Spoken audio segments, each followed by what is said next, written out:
nous amène donc au fait que si on abroge la loi d'amnistie, en réalité, on crée l'impunité, puisque en droit, la loi nouvelle n'a d'effet que pour l'avenir. Donc, en abrogeant la loi d'amnistie en matière pénale, on crée une loi pénale plus sévère.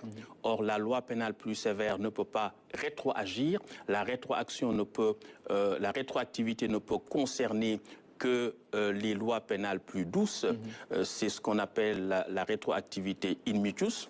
Donc vous voyez bien que c'est un problème juridique très compliqué. La loi d'amnistie est une loi assez particulière puisque l'amnésie, comme vous le savez, l'amnistie plus exactement, comme vous le savez, c'est une amnésie provoquée et organisée juridiquement. Et sous cet angle donc, l'amnistie porte sur des faits passés. Alors que l'abrogation, une loi d'abrogation n'a d'effet que pour l'avenir. Donc comment une loi qui ne peut avoir d'effet que pour l'avenir peut régir une loi qui est circonscrite dans le passé, parce que l'amnistie porte sur les faits susceptibles de qualification correctionnelle ou criminelle du 1er février 2021 au 25 février 2024. Donc c'est très clair dans cet horizon temporel qui se trouve dans le passé. Donc comment une loi qui ne peut viser que l'avenir peut-elle régir ce temps du passé? Alors ça, c'est la première contradiction juridique.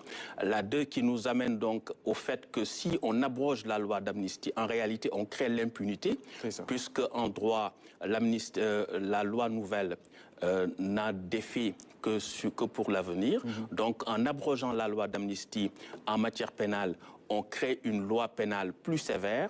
Or, la loi pénale plus sévère ne peut pas rétroagir. La rétroactivité ne peut concerner que les lois pénales plus douces. C'est ce qu'on appelle la rétroactivité in mutuis. Donc, vous voyez bien que c'est un problème juridique très compliqué.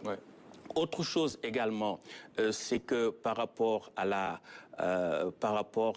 l'interprétation, il faut dire que même si l'on a tendance à théoriser que la loi est l'expression de la volonté générale, il ne faut pas oublier que la loi comme expression de la volonté générale est une posture idéologique et un postulat normatif, mais que sur le plan politique, la loi est l'expression de la volonté d'une majorité.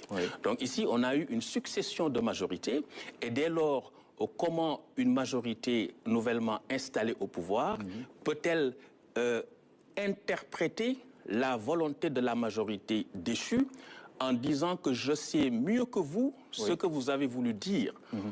Autrement